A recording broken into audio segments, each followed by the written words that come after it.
Hello and welcome. My name is Jesse Backus. I work with Fishers High School as well as with the Cavaliers Drum Corps. I am so excited to be coming to you today. Thank you to IPA for including me as part of our virtual clinic series. So today we are going to be talking about the power half hour, how to carve out a very small chunk of your day and make sure that in that time frame you can become a better, smarter, more reliable musician.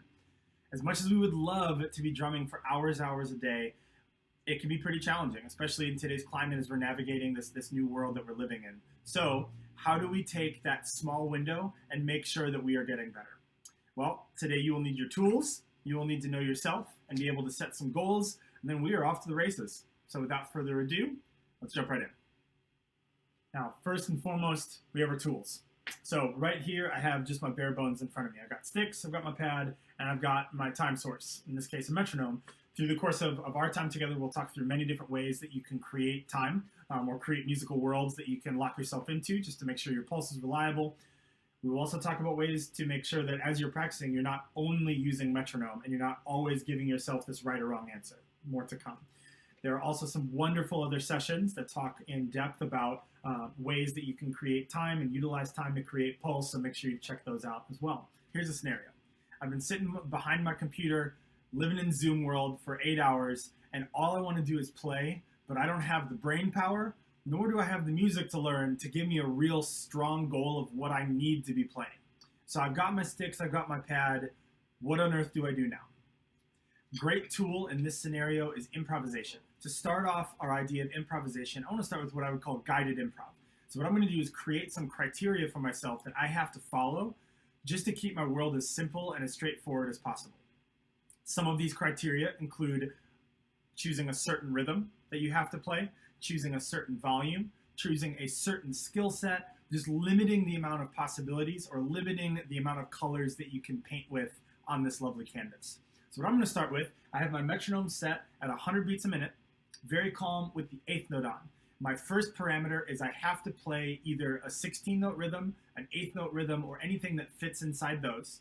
My second parameter is I'm going to limit my sticking to alternated only. Now, I will say anything that fits into alternated 16th notes, so if I want to play 8th notes on the same hand or slower rhythms, I will allow myself to do that. But the idea here is just simple, straightforward. So 16th notes, alternated sticking, and let's see what happens.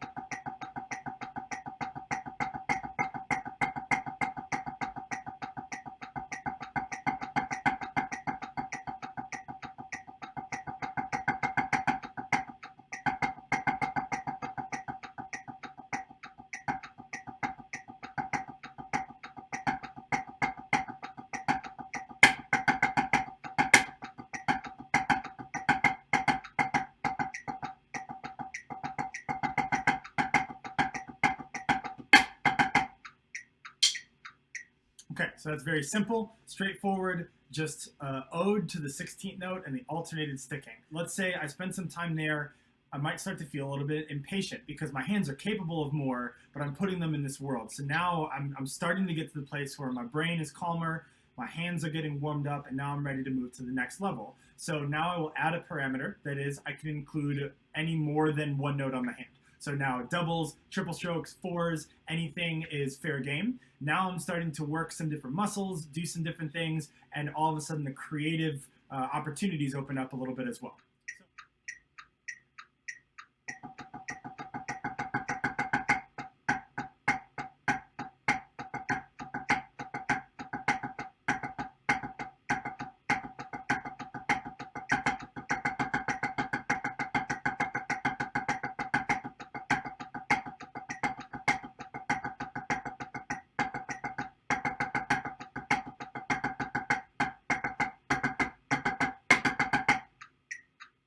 Okay, so more variety. I can now take some of the things I've learned from different paradiddle breakdowns or from different stick control exercises. I can still incorporate volume and just create this new world where still have parameters, but just have a little bit more variety potential.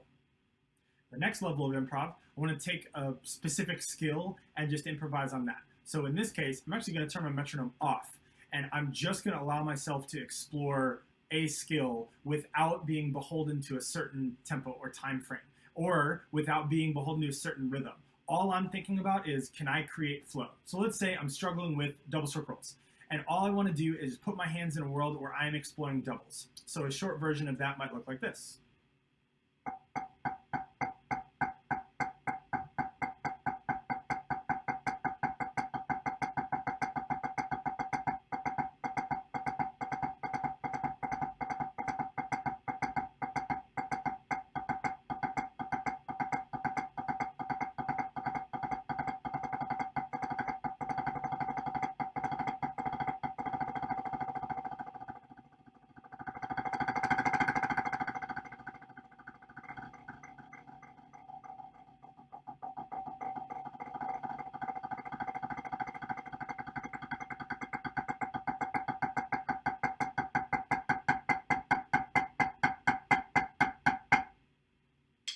So all I did there was take the concept of the double stroke and then just expand on it. So I played some different isolated variations, played some different speeds, some different volumes. When I got to a faster speed, I also related to more of a pressurized concept when I'm playing faster rolls, just like when I play buzzes, and creating that kind of technique world. The whole goal, though, is just to explore this concept in a way that you can customize. If you want to work on rolls, well, how do you need to work on rolls? Do you need to spend more time slow and really work out some of the articulation? Do you want to spend more time fast and build some more muscle? We'll talk about some more strategies for that as we go. The next way to use improv, and probably one of my favorite ways, is what I would call the Thomas Edison approach. So Thomas Edison invented by exploring and experimenting. He didn't have anything to go off, so when he was creating the light bulb, he found 1,000 iterations that didn't work before he found the one that did. So what we can do, especially if you get a lot of feedback from your instructor about, hey, you're really fast when you play this, or you tend to play too loud, or you crush down this particular rhythm or skill. If you get that kind of feedback, well, you can lean into that and either create those problems and figure out how you're creating them, or actively work to fix them by creating different variations for yourself. Let's dive into one of those. Let's say I play too fast a lot. So what I'm going to do is I'm going to open my metronome back up, and I'm going to provide this sense of pulse, but I'm going to purposely try to go too fast. So I'm going to start with the metronome, just with one hand, and try to play right with it, but I'm just going to start to speed up. And I start to hear myself totally disconnect from the metronome, and it sounds kind of confusing, but I want to do that a few times and maybe bring myself back to the metronome, then speed up again. And I'm trying to go a little bit faster just to hear what that connection sounds like. I feel myself disconnect. Then I try to bring myself back.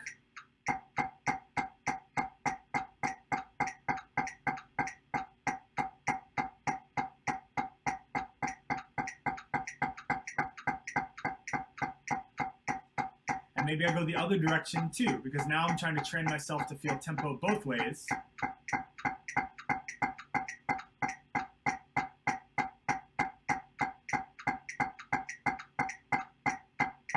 Now, it's very uncomfortable to listen to, but again, if you get that kind of feedback that says, you are very fast when you play this, or slow when you play this, a great strategy is use improvisation, and something simple like that, just playing eighth notes of the metronome. What does it mean to go fast? What does it feel like to go too fast or go too slowly? So talking about getting to know yourself, listening to the feedback you get from other people, doing things like filming yourself playing, especially in this improv kind of mindset, filming yourself, judgment-free drumming, but getting to know your hands when they are free. What are the problems that come up? What are the things that then I can use my 30-minute windows to fix down the line? Next, want to move into a world where we're walking up to the drum with a little bit more specific of a goal in mind. Okay, this time it's I want to work on a certain skill, or throwing the word around that we do oftentimes in drum world, I want to build some chops. Now, when I was younger, chops was synonymous with fast rolls, and that was kind of the limitation. If I wanted to build chops, that meant play faster rolls. Nowadays, when I think of the word chops, I think of just our drumming muscles in general. And for me, there are a few categories. First, I've got my sort of speed and agility muscles, where I'm using fingers, small muscles of the wrist, affectionately known as the twitch muscles too, but I'm moving these small muscles very quickly. Then I've got a little bit bigger of a muscle group if I do want to enter into that roll world where I'm using a little bit more pressure from the inside of my hand, whether it's the middle of the hand or the front of the hand, depending on who you talk to and who you learn from, that can differ. But using a little bit more of the larger lever muscles of the arm along with some pressure to create faster rolls, buzzes, things like that. Then I've got more of my combination muscle group where I'm dealing with a lot of stroke type change. This would be all of my accent tap, flam rudiments, things like that, where I'm constantly having to change flow and also manipulate some pressure and kind of use all of the above. And then finally, the least drumming related, at least on the surface, would be the idea of your mind as a muscle and building your brain to be able to handle the responsibilities necessary to play. So let's say I've got my 30-minute session and I want to go in and work on my agility or my speed chops. Well, first and foremost, with any chop out, the goal is I need to get warmed up. And if I'm going to warm up, well, I can use my exploratory improvisational tools to customize a warm-up to the skill that I'm about to work. So let's say, again, I'm working on speed. Well, let's start slowly, but use that muscle group. And note I'm not playing massively high or loud. I'm just in a very calm world, but using a lot of the wrist. I can do the same thing with the other hand. I can even go so far as to really isolate all the way down to my fingers and explore more of that finger yoga, where I'm isolating every one of these muscles and really just getting my brain in tune with how do I send a signal to just this finger or just this finger. And then ideally, as I'm starting to get faster and faster, I can send those signals more effectively. So I build from one finger at a time to all my fingers working, start to close my hand down, build to the point where I'm using my wrist, take the same kind of journey over here. I start with a finger, I build myself to holding the stick with the full grip, using all my muscles, and let's say that takes 4 or 5 minutes. I'm improvising, I'm maneuvering through these different things with the only goal of, hey brain, here's what we're thinking about, here's what we're working on, let's get into that world. Now, I've got my hands and my muscles stretched out a little bit. Now I can do really any number of things. I can continue the improvisational tool and just create different variations, or I'm using multiple notes at a faster tempo. Could also do an exercise like tap pyramid, which is a very simple pyramid structure where if I start at the top of the pyramid, I have one note on the hand, one on each. Then I move to playing 2, then move to 4, then to 8, and etc. And as I go, I move down from 1 note, double to 2 notes, to 4 notes, to 8, to 16, to 32, to 64, to as far as you want to go. And I can create this structure where I make my pyramid bigger and bigger and bigger, and then I can return all the way back to the top if I'd like, going all the way back down from 2,000 notes on the hand all the way back down to you're playing 1 on each. Then the goal there, depending on my speed and the tempo that I'm playing, I can do that with my wrist, I can do that with my fingers, etc. Next one, let's say I'm going to work on some rolls. Great. Well, if my goal is to play rolls faster, then maybe my warm-up is a medium tempo with some really loose, relaxed buzz rolls. Not going for a very pressy sound, but just minimal pressure, using the muscles of my arm very efficiently and effectively. Just kind of going back and forth. Again, the goal of the warm-up is not to tire myself out, it's just to get brain in tune with muscles. Then I can start to speed up.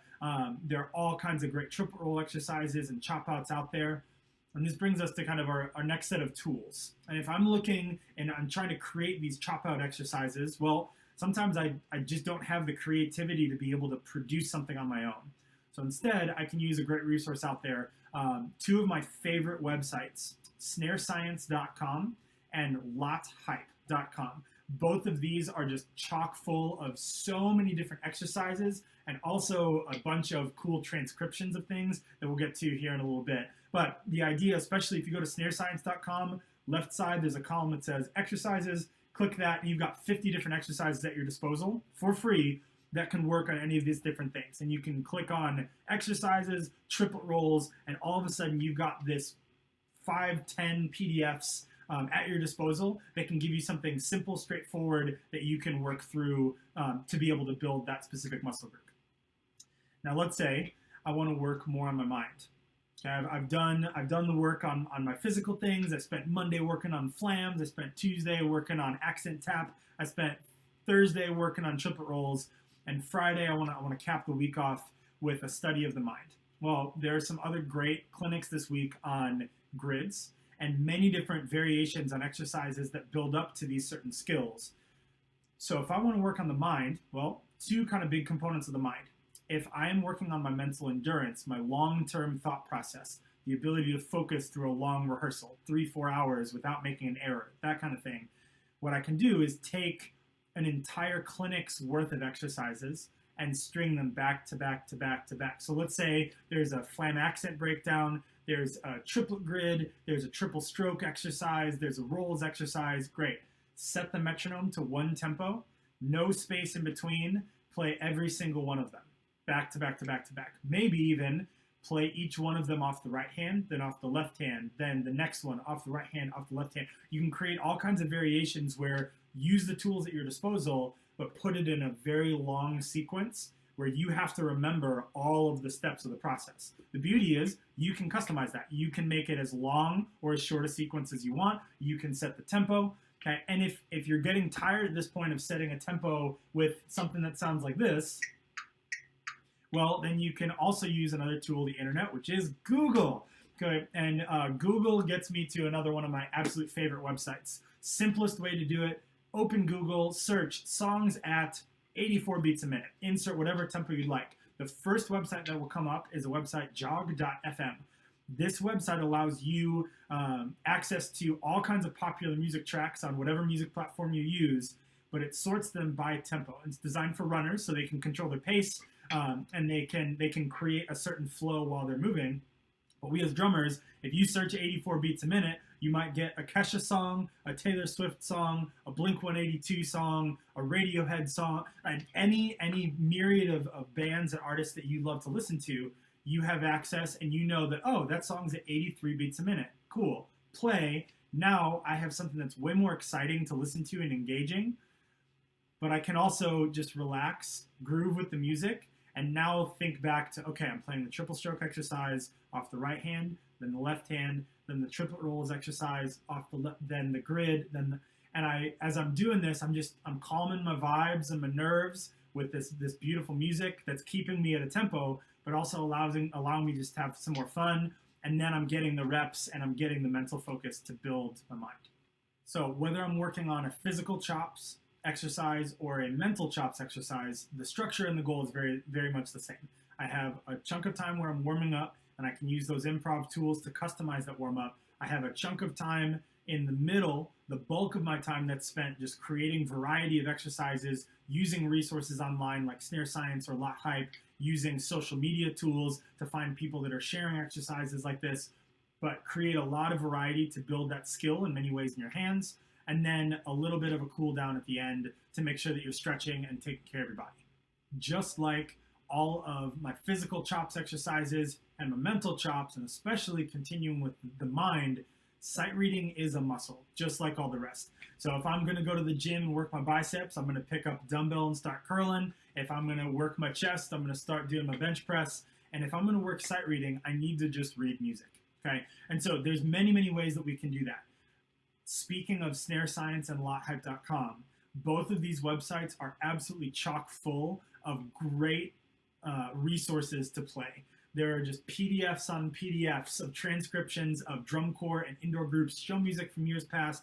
There's all kinds of exercises posted. There's even links to videos so you can watch along and see the group that inspires you to play their music as you're looking at their PDF.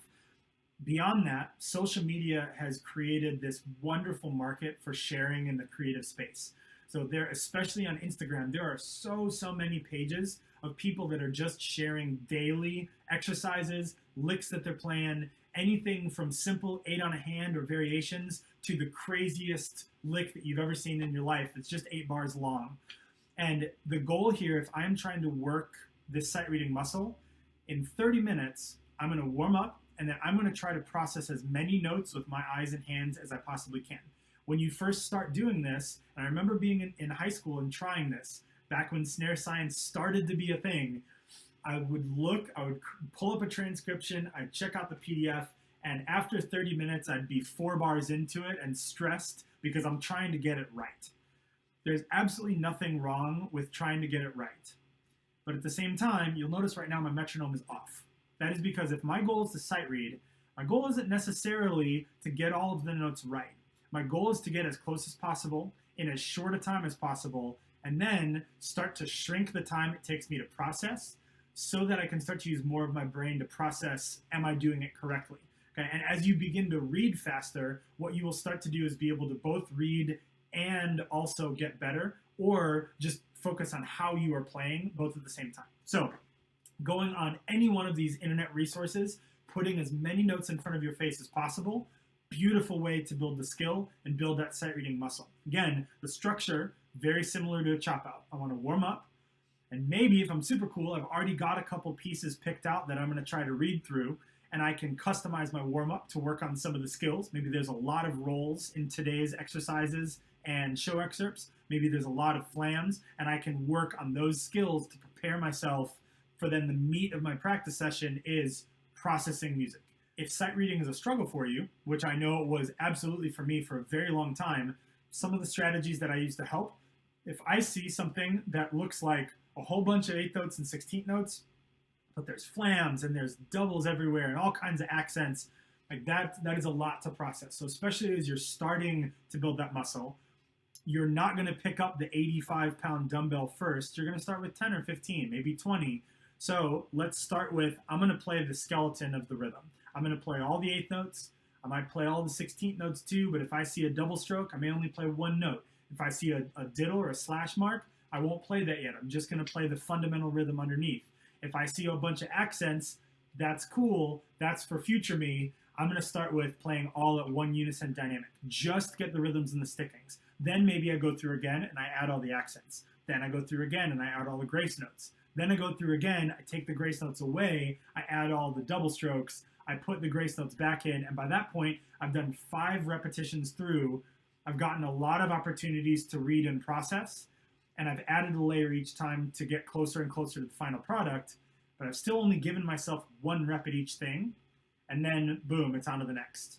Maybe that takes 30 minutes the first time you do it. Maybe you only get through 8 bars. Awesome. If you did more than 0 things, great, you're getting better. Eventually what that will become is I don't need to break down everything to its fundamental layer. I've built that processing skill, so now I can read accents and flams and stickings and doubles all at the same time, but I just have to do it slowly. Then that evolves to, now I can do it at a quicker tempo. I can get closer to accurate the first time.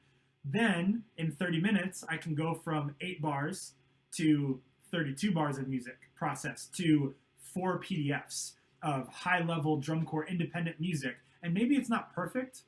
That's not my goal here. My goal is put the notes in front of my face so that as I start to move into my next idea where I'm learning and improving music, I can get through the learning phase very quickly to get right to improving and getting better.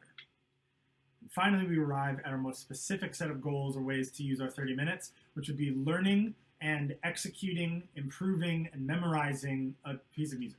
And this may be something for your high school's indoor group or marching band, percussion ensemble, solo literature, something you're taking for an audition for a collegiate ensemble or for a professional group like a drum corps, whatever it may be, there's an imminent performance deadline.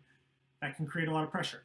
All of a sudden now you have a deadline of, I need to learn this by this date, I need to memorize it, maybe I need to put it in the drill, I need to perform it for people, maybe they're judging me, maybe it's a competition environment, maybe it's a virtual environment, but I'm getting feedback from somebody I trust and admire, and I want to put my best foot forward. Well, in that case, when I'm practicing, I can feel more stress, and it can be a lot more intense of a process. At the same time, if you've done the work with other building blocks, like you've increased your ability to sight read, you've built some chops and some muscle, you've spent some time really honing the brain to be able to process your muscles, now when you see a piece of music, okay, I know myself. I can get to a place where I know my process and I can just go through it. For me personally, turning on a metronome very slowly, taking the skeleton and minimal variation. So what I mean by that, I'm taking away ornamentations like flams and doubles. I'm taking away accents, and I'm really just learning what is my rhythm, what is my sticking flow, what's the simplest, most fundamental structure that I can align and create a foundation that I can build upon. Then I start to add the layers of volume, I start to add layers of those ornamentations, And by the time I get to the end of that version of the process, I can play through the entire piece of music at a very slow tempo with a metronome. This is where it becomes absolutely imperative that you're using technology to give yourself pulse and time. Because if you are just sight reading for your own edification, you are going on lot hype, you're jamming to some cool Cavaliers lick because you enjoy it, awesome. That is wonderful. Do you need to turn a metronome on? Well, no. If your learning process, you were just trying to read, great, read, have fun, drum. That's what it's all about. If you know you have to play with other people, well, now there's a little bit more pressure to be correct. So we use that tool to really help us ground ourselves and make sure that we're accurate. Okay. Once I go through that learning phase, I've done my sight reading, I've gotten a handle of what's happening and all the layers of the music. By that point, I should really have an idea of what points I struggle. And this is where it is incredibly important to have a pencil or a highlighter or something where you can mark up your physical copy of the music. Circling parts that you know, okay, these 2 bars, I need to spend 30 minutes on just this. I need to create some breakdowns. I need to talk to my teacher and get some advice on how. I need to watch some of the other incredible clinics that are being presented this week on how to break down different types of music. And I need to really attack that. Versus, hey, I just need to remember this is a right hand. Or, hey, I really tend to push ahead of the metronome when I get here. So I'm going to draw a little picture of a person doing this because you're great artists and you can. Awesome. Whatever you need to do, that pencil becomes so incredibly important. Then as we utilize that pencil to mark, now we actually go to the breakdown process. So let's say I have something in my music that sounds like this.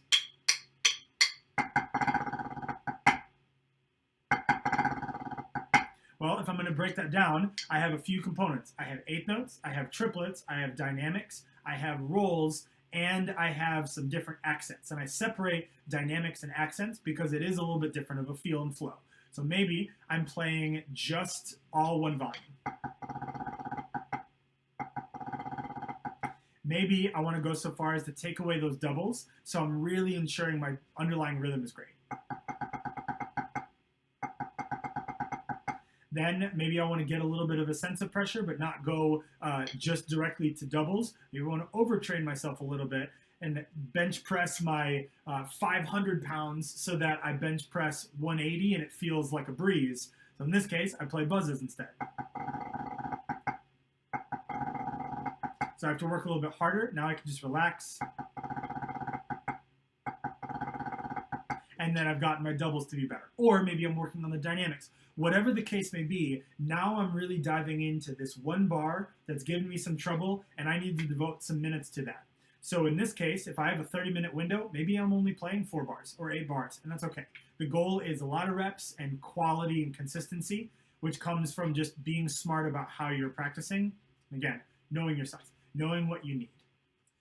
When your goal is to memorize and take it to that final stage of I've worked it, I've learned it, I'm figuring all the things out, one of the best strategies that helps me is work from the back end rather than from the front end. We love to start in the top left corner and move our way through like we're reading a book. But the beauty of the musical language is we don't have to read it in order. You can read a quarter note on beat 4 from counting 1, 2, 3, 4. You can read from the bar line backwards and, oh, well, it's a quarter note. It's the last beat in the bar, so it must be on 4. I can read from up, down, side to side, wherever I want to.